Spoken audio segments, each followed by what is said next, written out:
안녕하세요, 가치남입니다. 자, 본격적으로 10월이 시작이 되었어요. 물론 어제 미국 증시가 크게 상승으로 마감했었지만 또 직전 금요일에는 조금 밀리는 모습이 나왔잖아요. 그래서 두 가지 시장 흐름을 체크해 봤을 때 그래도 적당히 양호한 모습이 나오지 않을까, 개인적으로 이런 생각을 가졌습니다. 그런데 생각보다 시장이 많이 상승이 나왔어요.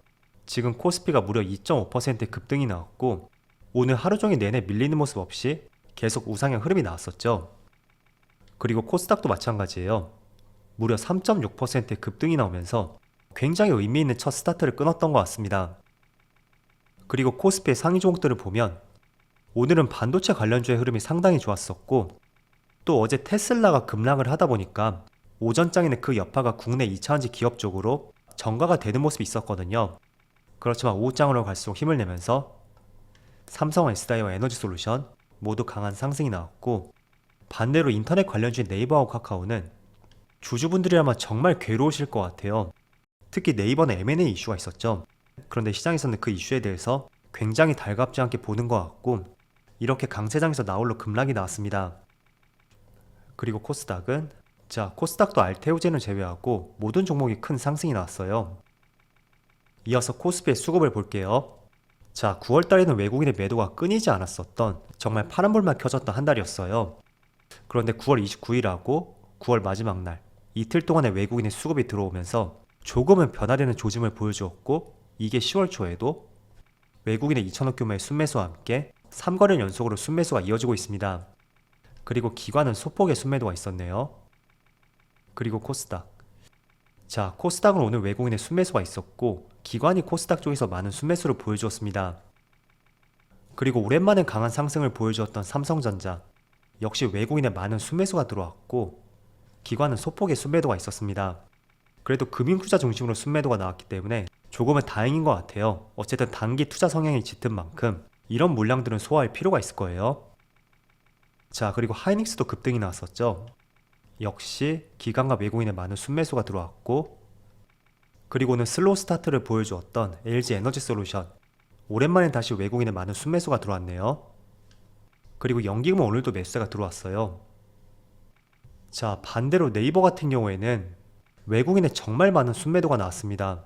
오늘만 3,100억 규모의 순매도가 나왔고 직전과 비교를 해봐도 정말 많은 순매도가 나온 것을 볼 수가 있어요. 참 인터넷 관련주는 정말 투자하기 어려운 시기인 것 같아요.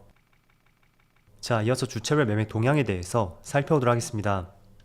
10월 4일 외국인이 가장 많이 매수한 종목은 삼성전자, SK하이닉스, 포스코홀딩스, LG화학, SK바이오사이언스 이런 종목을 매수했고 반도체 관련주를 가장 많이 매수했어요. 그리고 삼성전자의 매수 금액이 압도적이네요. 이어서 기관은 레버리지 쪽에 많이 베팅을 했고 그리고 개별 종목으로는 SK하이닉스, 셀트리온 헬스케어, LG이노텍, 고려아연 이런 종목들을 차례대로 매수했습니다. 자, 이어서 해외 증시를 볼게요. 일단 어제 나스닥은 2.2% 급등이 나왔고 다행히도 살짝 직전 저점을 이탈했지만 또 빠르게 큰 반등과 함께 돌려 세우는 모습을 보여주었고 그리고 S&P500도 마찬가지로 크게 반등이 나오면서 어제만큼은 조금은 흐름을 돌린 것 같은 그런 생각이 드는 것 같고요. 또 다우지수는 마찬가지로 2.6% 급등과 함께 저점에서 상당히 큰 양봉이 나왔습니다. 자, 그리고 지금 아시아 증시를 보면 일본 니케이가 무려 2.8%의 급등이 나오고 있고 확실히 어제하고 오늘 흐름을 보세요. 어제도 크게 장대 양봉이 나왔다면 오늘은 완전히 그 흐름을 돌리는 것 같은 갭 상승과 함께 큰 양봉이 나오고 있고 대만 증시는 조금은 약하지만 그래도 2% 가까운 상승이 나오고 있습니다. 그리고 중국 증시는 지금 휴장이에요. 그래서 일단은 건너뛸게요. 자, 일단 현재 미국의 10년물 국채금리를 보면 제가 지난주에 이때 장대 음봉이었죠. 이 장대 음봉이 나왔을 때 코로나 팬데믹 이후로 가장 큰 장대 음봉이 나왔다. 그런 말씀 드렸습니다. 그리고 공교롭게도 2020년 3월쯤에 10년물 국채 금리가 장대 음봉이 나오고 나서 그 뒤부터는 시장이 다시 반등이 나왔거든요. 그래서 그런 취지로서 한번 지금의 시점도 관찰을 해보자고 말씀을 드렸어요.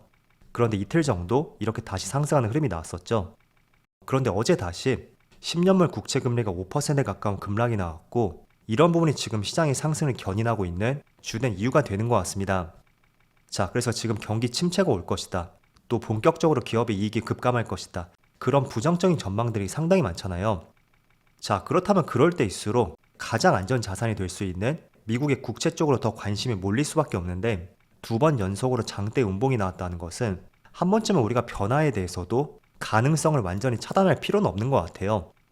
그래서 우리보다 조금 더 시장에 대해서 빠르게 그 변화를 감지하고 있는 어떤 스마트 머니들, 그 스마트 머니들의 수급이 변화되었을 가능성도 있으니까 지금 시장이 굉장히 좋지 못하고, 또 일각에서는 러시아에서 핵전쟁을 벌일 것이다, 그런 부정적인 뉘앙스가 있다고 하더라도 이런 변화의 조짐들은 우리가 한 번쯤은 인식할 필요가 있다고 저는 생각이 돼요. 그래서 지금 국채 금리가 고점에서 많이 꺾이고 있다는 것을 한번 주목을 해보시면 좋을 것 같아요. 자, 그리고 삼성전자가 오늘 갭 상승으로 출발했었어요. 장 초반에 4% 갭을 띄우고 출발했었거든요. 자, 삼성전자의 갭을 4% 이상 띄울 수 있는 것은 절대 개인이 될 수가 없고, 기관이나 외국인, 이런 메이저 수급이 아니라면 절대로 4% 갭을 띄울 수가 없을 거예요. 그리고 일반적으로 이런 대형주들이 갭을 정말 강하게 띄웠을 때는 대체적으로 이렇게 흘러내리는 모습이 많이 나왔었거든요. 그런데 지금 삼성전자는 현재 지금 촬영 시점이 1시 30분인데 갭을 메꾸지 않고 계속 그 추세를 유지를 하고 있습니다. 자, 그래서 지금 일봉상으로 21선에 걸쳐 있기 때문에 이게 쉽게 돌파하지는 못할 수가 있을 거예요. 그렇지만 9월 마지막 날에 저점에서 많은 거래량이 실렸고, 또 강하게 상승이 나왔다. 그리고 그 주체는 기관과 외국인이었다. 이런 점들을 한번 고민해 본다면 일단은 삼성전자하고 SK하이닉스도 단기적인 저점이 나오지 않았나, 그런 판단을 해볼 수 있는 것 같아요. 그리고 내일 모레쯤에 삼성전자의 실적 발표가 있을 거예요. 그런데 전망을 한번 살펴보면 넉 달 전에는 17조 원이었던 삼성전자의 3분기 영업이익이 이번에는 12조도 어려울 것이고, 일각에서는 9조 원대까지, 9조 원대라면 거의 반토막에 가까운 수치잖아요. 그런데도 상승이 나온다는 것은 분명히 이런 내용들은 이미 주가에 많이 반영이 되어 있다, 저는 그런 생각이 들고요. 가장 주목해봐야 되는 것은 얼마 전에 발표되었었던 마이크론 테크놀로지의 실적 발표하고, 또 메모리 반도체 감산 조치, 그게 지금 반도체 업종들의 시장을 조금 안정시키고 있는 가장 중요한 이유가 되는 것 같아요. 어쨌든 공급을 줄임으로써 메모리 반도체의 가격 하락을 막을 수가 있고, 그런 부분이 주가가 조금은 안정화될 수 있는 하나의 트리거가 된다고 생각이 되고요. 지난 2018년도에도 비슷한 전례가 있었거든요. 그래서 지금 이런 내용들을 보면 추가 매수나 신규 투자, 그런 것들이 정말 망설여질 거예요. 그렇지만 주가라는 것은 눈에 보이는 이런 지표들, 그 지표를 확인하고 움직이는 것은 아닌 만큼 이미 선행적으로 많이 반영이 되었을 것이라고 생각을 하고 있습니다. 때문에 지금으로서 우리가 지켜봐야 되는 것은 반도체를 바라보는 업황 혹은 부정적인 흐름들, 그런 것들이 전반적으로 변화될 조짐이 언제인지, 그리고 그 트리거가 무엇일지, 그런 것들을 먼저 파악해보는 것이 가장 중요할 것 같습니다. 이런 내용들을 다 알고 있잖아요.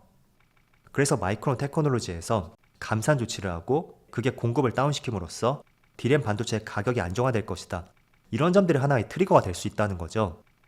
그래서 오늘 의미 있는 상승을 한번 주목을 해보시고요.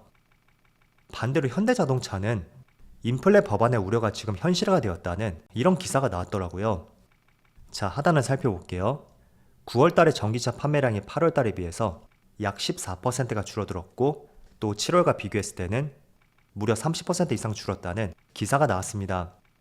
자, 그래서 결국에는 보조금 문제가 단기적으로 현대차의 판매량을 떨어뜨렸다고 볼 수 있고요.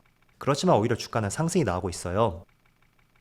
자, 현대차의 주가를 보면 물론 대형주 내에서 강한 상승은 아니에요. 그렇지만 지금 1.4%의 상승이 나오고 있고, 분명히 이런 부분에 대한 우려감, 그런 것들은 주가에 반영이 되었다고 저는 생각이 되고요.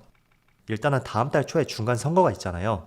그래서 그 중간 선거를 기점으로 해서 또 여러 가지 세부적인 조항들이 바뀔 수도 있는 만큼 우선은 거기에 대한 기대감이 조금 더 실려 있다고 생각을 하고 있습니다. 그래서 오늘 부정적인 기사 발표가 있었음에도 불구하고 1.5% 전후로 상승이 나오고 있다고 생각이 되고요. 자, 그렇지만 한 가지 한번 주목해 볼 것이 있어요. 제가 정확한 날짜는 기억이 안 나는데 아마 이번 주 수요일 아니면 목요일쯤에 오펙 플러스 회의가 있습니다.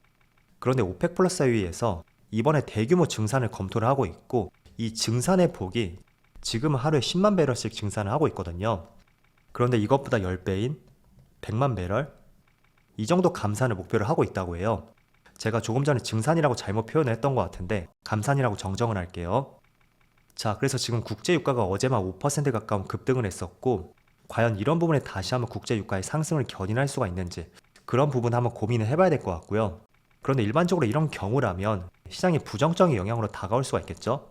그런데 오늘 장중에 나스닥 선물지수도 강하게 상승이 나오는 것을 봤을 때는 일단은 팩트는 아니지만 증산을 한다고 하더라도 경기 침체에 대한 리스크 그런 것들이 조금 더 크기 때문에 국채 금리가 크게 빠지고 있고 시장이 크게 요동을 치지는 않는 것 같습니다.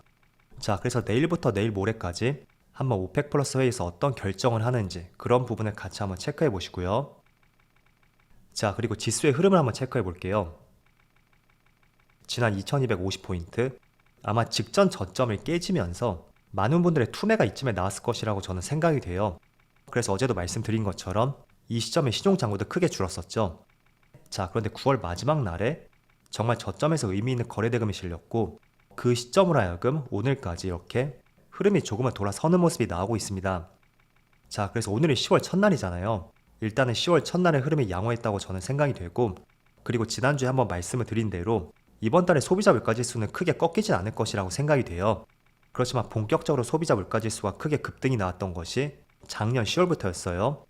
그래서 11월 초에는 어떤 의미 있는 변화가 생길 수도 있는 만큼 거기에 대한 기대감들 그런 것들이 선제적으로 이번 달부터는 반영될 가능성도 있습니다.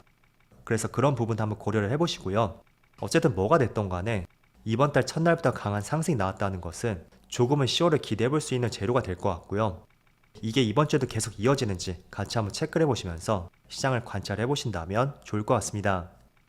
자, 그럼 오늘 영상 여기서 마치도록 하고요. 언제나 여러분들의 성공 투자를 기원하도록 하겠습니다. 감사합니다.